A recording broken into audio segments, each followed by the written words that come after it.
Good morning, this is Florida Natural Farming at Frog Valley Tropical Fruit Farm, and I'm just going to get ready to go check some Imbes, the Garcinia livingstonii, the African mangosteen for fruit. But before that, I thought I'd look at my rare Anthuriums and Philodendrons. They seem to be multiplying, and they're actually quite stunning. Got some new leaves on the Anthuriums. This is Philodendron fibrosum. It's got very hairy petioles. And then these are Anthuriums back there. I was looking at our thing, the aroid that started it all, this Monstera deliciosa node cutting I bought of variegated form about 2 Christmases ago for myself. I secretly hoarded it and didn't tell my partner about it because I was embarrassed that I paid $150 for a little like piece of stick that size. So here's some of our other variegated philodendrons. This is the newest one. It was an import, Jose Buono variegated. It's got some good variegation going on. So it just, I could tell it just wasn't used to being grown organically for a long time. So it's taken a while to adapt to the biodynamic compost we use.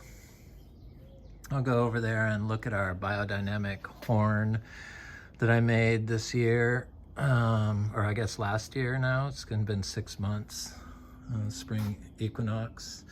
I'm gonna dig it up. I did about 70 biodynamic horn 500, and I offered them for sale, but nobody wanted them.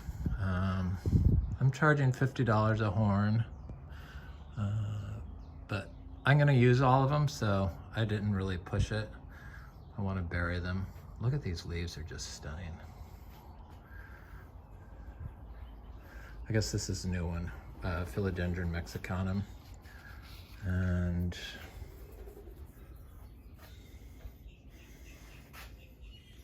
this is a new leaf on Anthurium waterburyanum. It's one of these heavily veined, like Regal.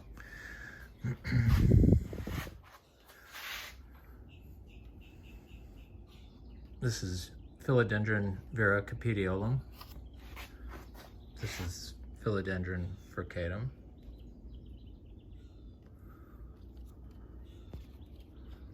This is Philodendron penantilobium. They do really well in our biodynamic compost, and this is a Philodendron Fricatum that it got too cold for it, and this was from the 31 degrees. I had it in the windowsill, so it was a little sensitive to the cold, but it has a new leaf on it, and it's fine. It's growing. Here's the cuttings I've been doing. So I've been multiplying them and dividing them, and that's why they're growing. Growing them, so these are Esmeraldents, and this is Veracosum, Philodendron Veracosum, Philodendron Esmeraldents, and this is Philodendron fibrosum. And so after the spring equinox, they'll be ready to plant. I got a couple of new leaves, so I've been dividing the Plowmanii and this Philodendron soteroi.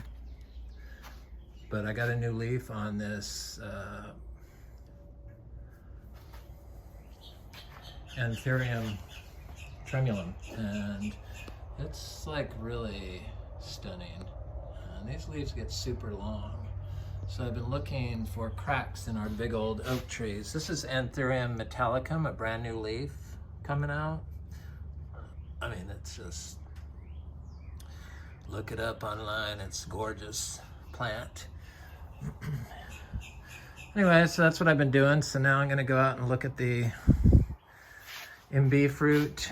I'm gonna go check a couple of mangoes on my way and then walk by the Biodynamic Horn manure that I made, the BD 500. It's technically not BD 500, but I had to renew my intent to stay certified biodynamic. I don't know why I do it, but I think I've had 2 calls about biodynamic food in the last 5 years, 3 years, maybe 3, but it's not much. It causes more stress than it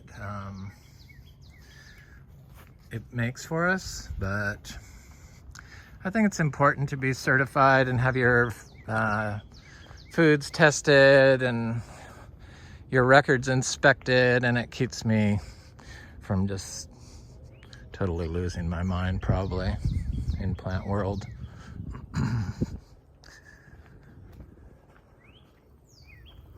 So I have these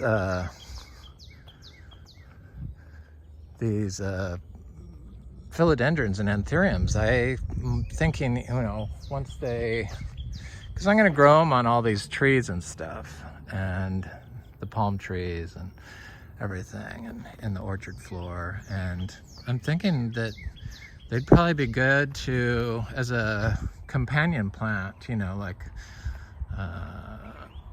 indigenous 3 sisters, where you put more than one plant in the same hole. So to plant a cutting of the philodendron and a seed, a cha-cha seed, and another tree, all in the same hole. But I can't wait to experiment doing that. So this is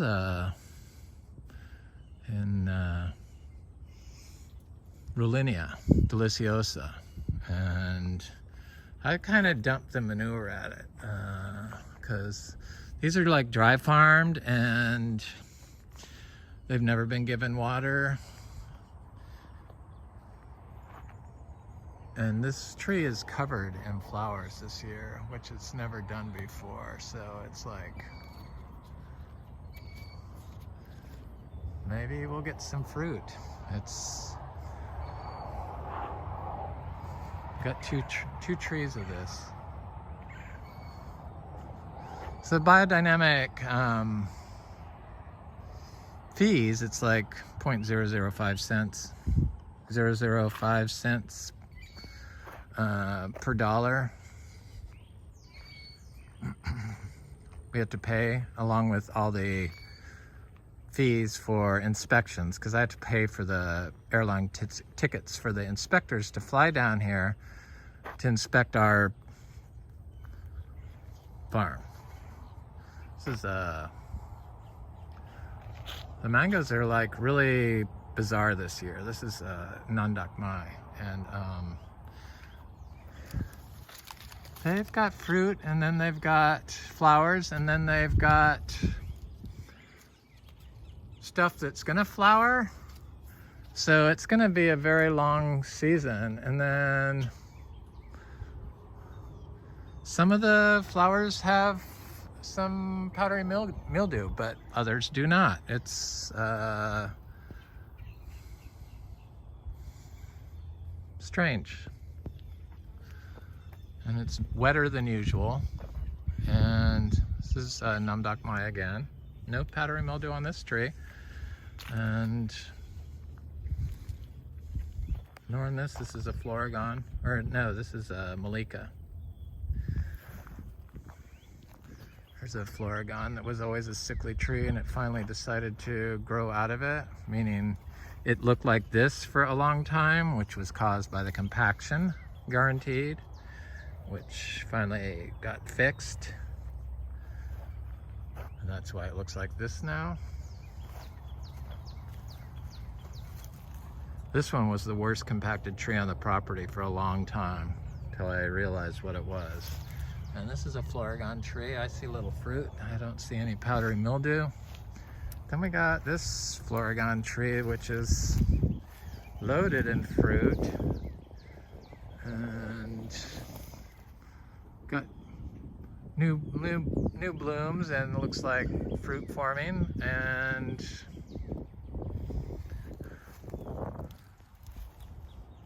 stuff that hasn't flowered yet, which is probably going to flower. It's just been a very strange mango year.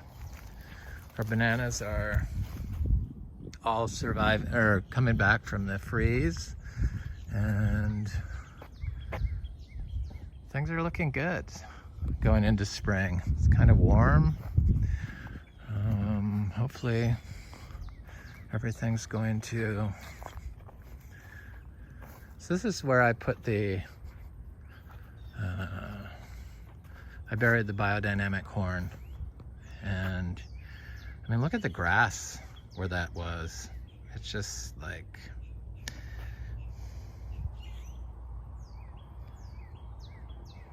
this is a compost pile that has fire ants in it, unfortunately. This is like a 1.5 year old compost, meaning it just sat for 1.5 years, and it biodynamic compost, and I didn't use it until just recently. It was a huge pile. It was the last large pile of compost I made. Now I just make little tiny, or not tiny, but low compost piles so that they are ready sooner. So they make good potting soil after about 6 months.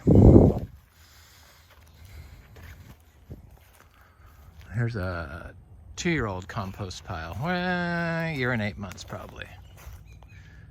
It was one of those giant piles. And there's some of the Bokashi leachate. Actually, that is I planted cacao seeds, but this is the old Bokashi.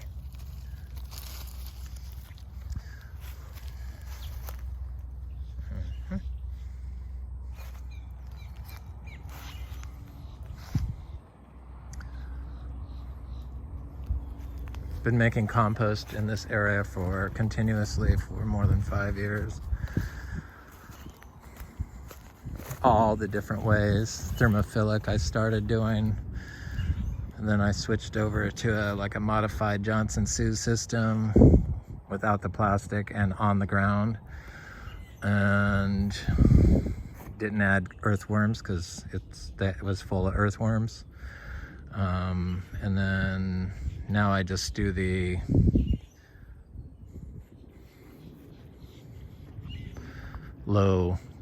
small piles, low piles, like only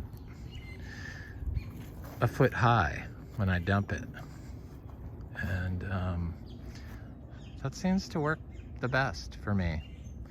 But it's still aged and I don't turn it. It's just basically manure, hay, and wood shavings, and some Bokashi compost. And it's a little handful of the old compost, and biodynamic preps. That's excellent potting soil for all these plants, everything we grow. This is Super Julie. It's covered in little fruitlets. Looks like it's going to give a very good... It's going to be a long mango season. I've been thinking about the fruit. I'm going to sell fruit, but I'm going to focus on seeds and cuttings.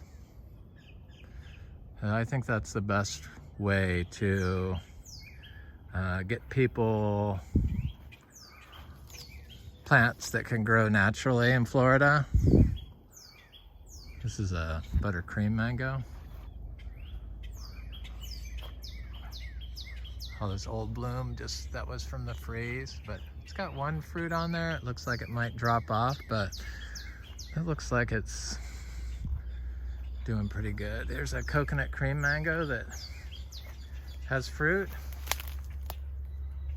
and flower, and just starting out flower. The honey kiss. I'm working my way over to the Imbe fruit, don't worry. Lots of fruit on here. And I see a little, maybe some powdery mildew on parts of it, but we'll see what it does. It has fruit on it.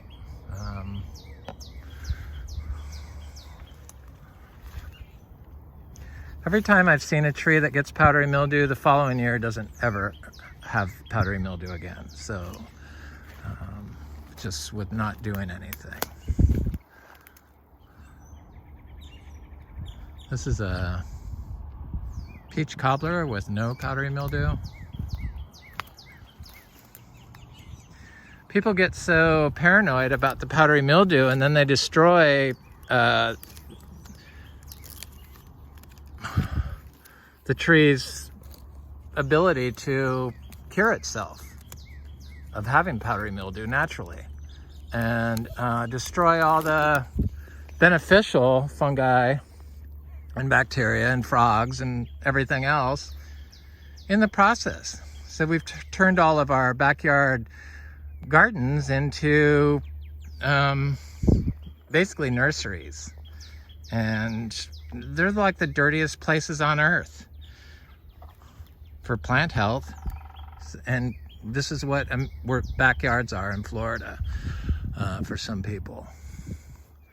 So this is the Imbe tree. Just had to throw that in there, sorry. I just don't get it. I don't see it being fixed. People are just, the chemical industries are too strong, and people think if they do a little bit of chemicals and a little bit organic, it's organic, and it's just, that's not true. So this Imbe tree, or this isn't Imbe, this is the Quaimuc, is like flowering. This is the grafted Excalibur tree that fruited last year for the first time. It's a 5-year-old grafted tree, maybe 6. It's one of the first trees I planted here. It was a tiny little sickly, had black fungus. It still has it from Excalibur, but it doesn't seem to affect anything, and it doesn't spread. That's how it came from Excalibur, and it's kind of surprising to see that the tree still has it. Sooty mold, that's what it is. This is a fruit punch tree that is just getting ready to flower in some places, and then has flower and a little fruit from the first. This is a peach cobbler. This is a coconut cream. There's no powdery mildew on these.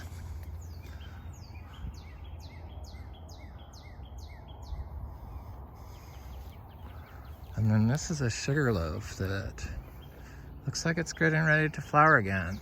It had flowers on it, and it's just getting ready to reflower. So we're gonna have sugarloaves. It's a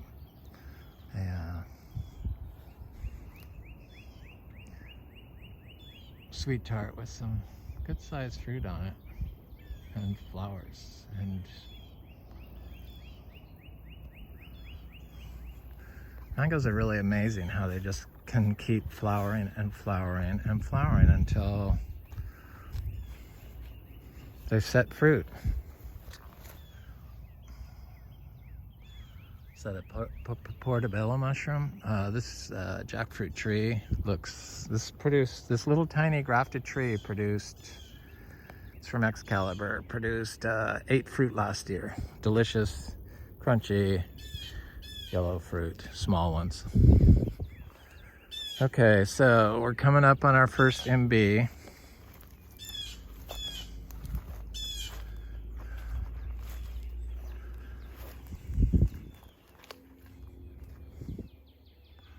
And this has always been a male tree, and look at all those flowers.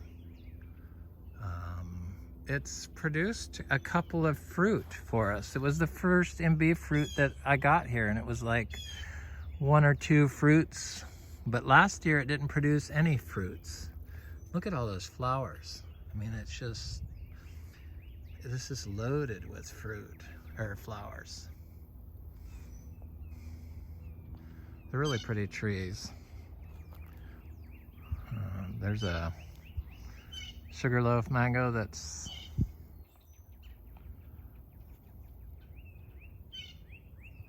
flowering again. Lychees have fruit on them too, thank God.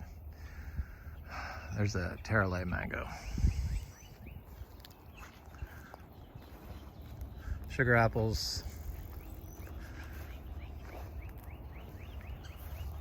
Growing in the weeds, that's what they seem to like, without any water. This ice cream bean, this Inga, this huge Inga, looks like it's just gonna be covered in flowers soon. I wouldn't be surprised if there's some on the top, but I don't see any. It's flowered for the last 3 years and has never set fruit. And this thing was my Rasapote that had fruit on it, but it looks like it dropped it. And it's getting ready to flower. There it is, starting to flower again. That fruit set in December. It's a Cepadia tree that never got hit. This is a cotton candy tree that didn't seem to get affected by the cold, but I don't see it flowering. Is it flowering? Might be. Yeah, it's starting to flower again. It's an M4 mango. Okay, I got 2 more Imbe trees over here. Look at my morning salad, katuk.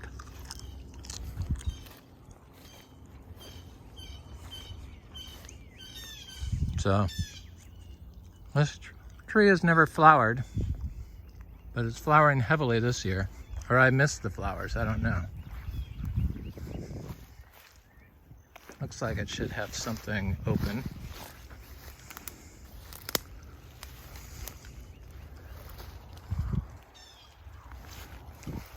It's got a lot of fruit on it.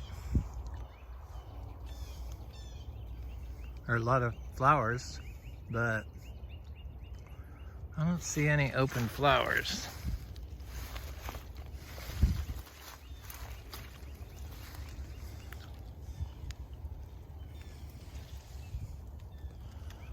So I can't tell if it's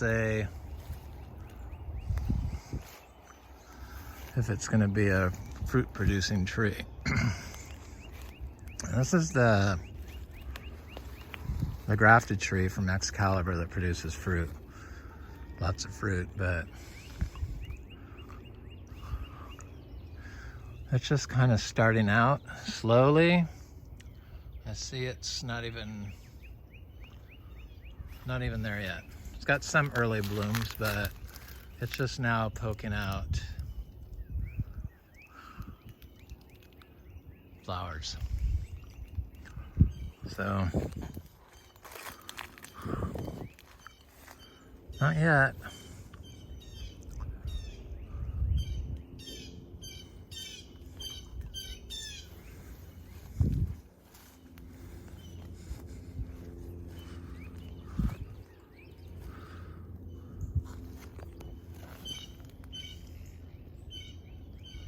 Looks like it's gonna do a lot of fruit again this year.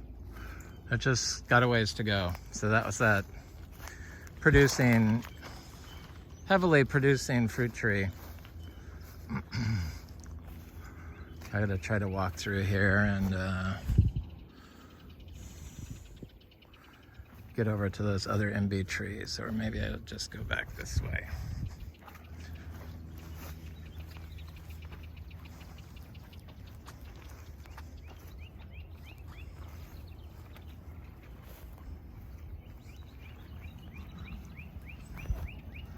This is an M4 mango.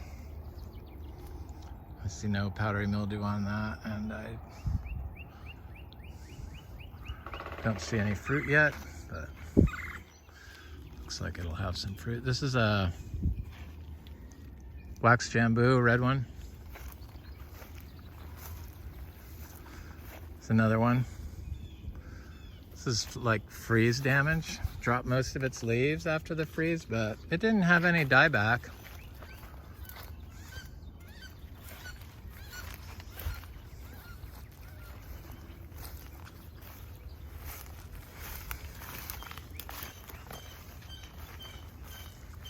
My heliconias are coming up.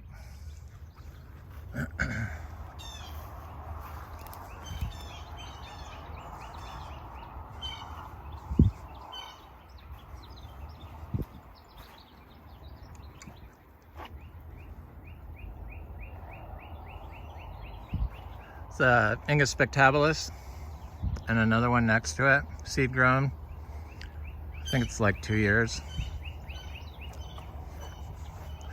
There's a little citrus through here and some achachas and citrus, achachas. That's kind of what's in there. Maybe some cacao.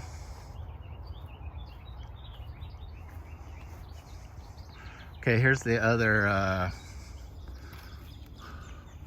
producing Quaimuk tree. And is that a flower? Yeah. I see a flower right there. Not a heavy flower like that other tree, but I think it's just starting up.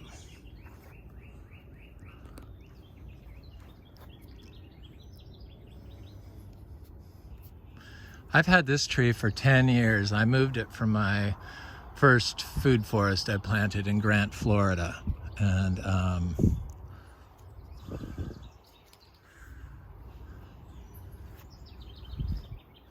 probably would have fruited sooner, but it was only about 6 inches tall when I transplanted it 6 years ago. So put it right in this lawn and walked away. I didn't even water it. They do great not being watered. Right next to this mowed path is probably the worst place for a tree. Or not the worst, but it's not very good. But it fruited here. I love the Quaimuk. It's my favorite fruit, which is saying something because we got a lot of fruit. There's an Inge flowered last year. Hopefully it'll fruit this year. This is a, star apple. Guess people are looking for the alasapo. It looks like a really good tree. I don't know why these trees are so hard to find now. That's why I think that being a seed source rather than a fruit source is probably the best. Where's the alasapo? Never been watered, just planted there in the weeds next to my cycads and bromeliads. So we had this weird storm whoop through here, and it was super windy, and it must have been like a little microburst, and it snapped this palm tree in half, or from there, huge old palm tree, and I had to cut it so that I could get through here with the mower. I mean, that's a huge tree, but it didn't seem to hit anything. That little tree, whatever it is, Garcinia of some sort, I guess, it didn't get it. And then my bromeliads, this is a giant bromeliad. It just missed everything. I could have squished one of my small encephalardos I have growing there, but I don't think so. I hate losing those trees, but I can plant, doesn't it look good here? This time of year, the trees are all like super gorgeous.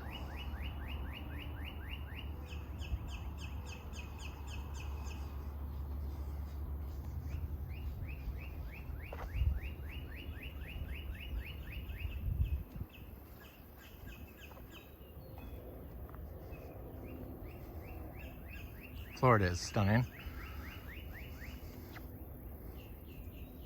There's a big Monstera deliciosa. Produces fruit right there. Never been watered. None of this stuff is watered. Muchacho. I harvested the cacao fruit off this tree, who's just now starting to come out of its winter shock. It was its first crop. I got 5 fruit. Well,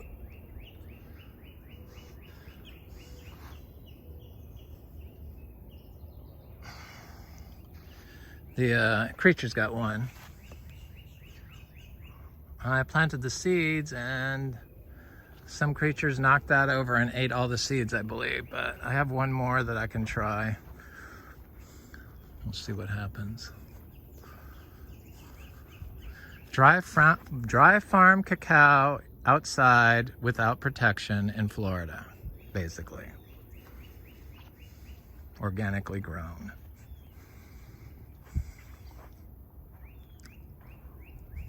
Well, it's kind of amazing. To me, anyway, still.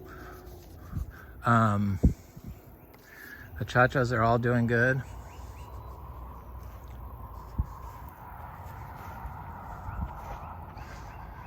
Okay, hopefully these other 2 Imbe over here. Oh, there's another Imbe I forgot about. I wonder if it has flowers on it.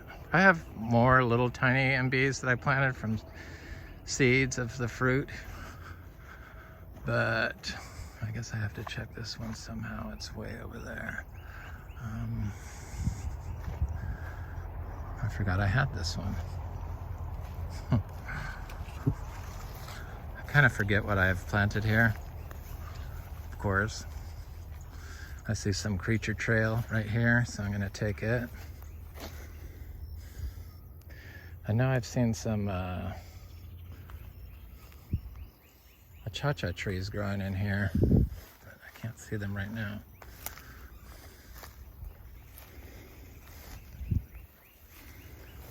Cassava, bananas. I think that's torch ginger. Or is that a tree? What is that? I don't know, that's some sort of tree.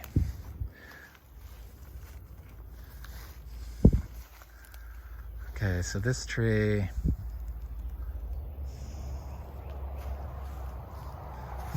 is not flowering.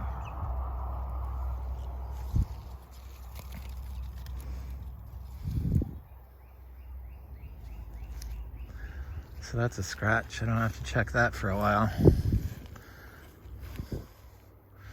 Okay. What is that? Some Garcinia. I think. I'm fairly certain. Maybe Macrophylla. I don't know. I'll know when it fruits.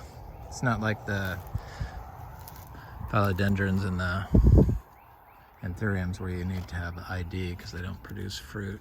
I guess they do, but I have trouble with the tropical fruit, so I couldn't imagine IDing a plant, a philodendron, from its flower.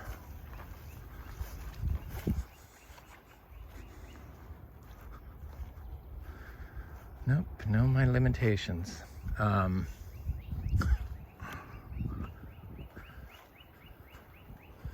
Boy, these cacao over here look good. They came through winter very well. Underneath this oak trees.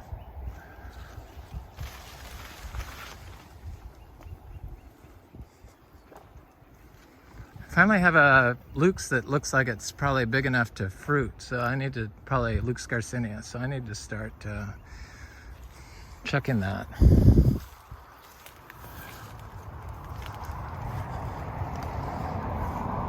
Okay, this one.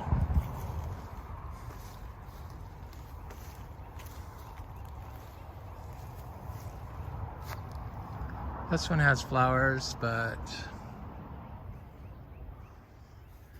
no fruit.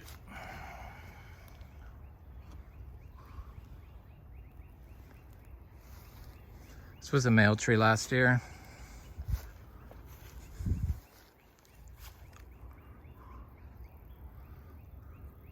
This one's starting to flower.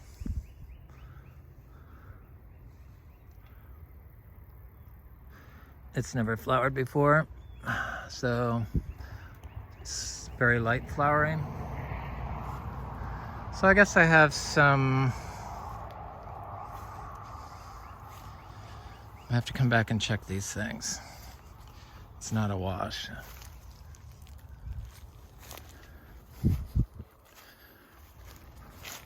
This is the Garcinia humbroniana, the seashore mangosteen, and it's still flowering. This one has been flowering for a couple years and I've never gotten any fruit off of it.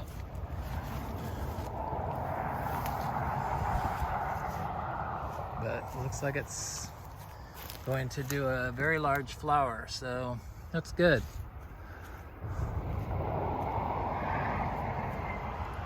Seems to continuously flower during this, you know, spring, early summer,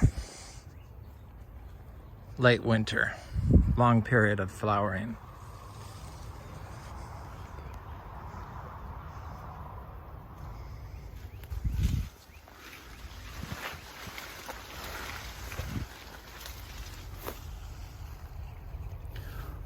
Some sort of Garcinia there.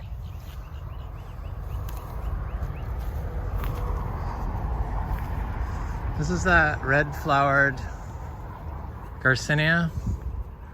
I'm trying to look and see if I see any flowering going on.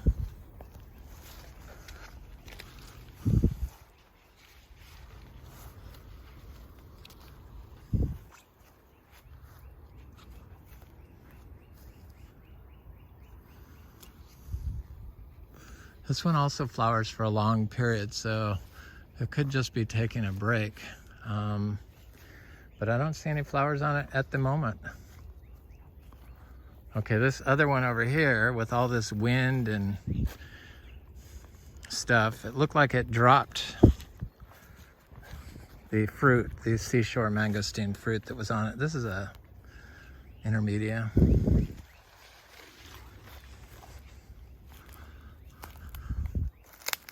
But it looked like there was some other fruit on it still. And it still has a fruit set, so that's good. There it is.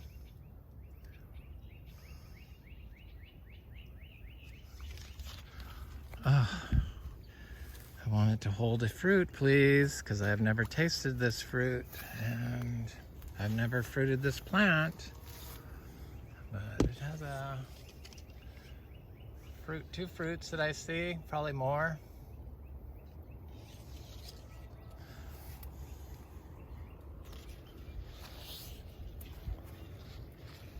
Didn't seem affected by the cold or the not being watered. I don't think any Garcinias need to be watered outside in the ground.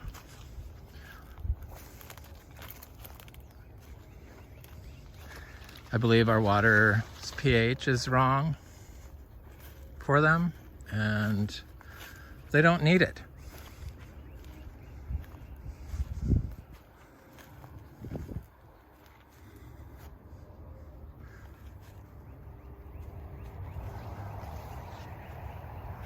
Anyway, this is Florida Natural Farming at Frog Valley Tropical Fruit Farm.